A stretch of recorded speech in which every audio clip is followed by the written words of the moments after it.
Tudi v Avstraliji velja pravilo, da obiskovanje v koronačasu ni dovoljeno.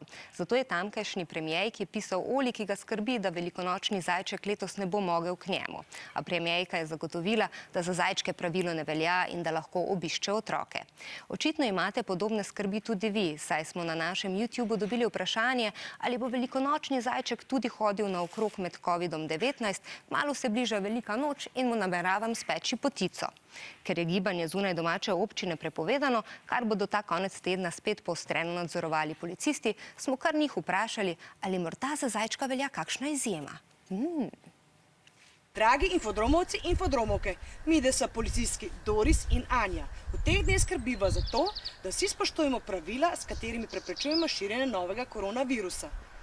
Veseli sva, da ostajate v svoji občini, si umivate roke in držite varnostno razdaljo.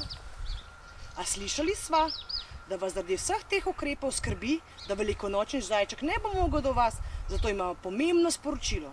Napnite ušesa.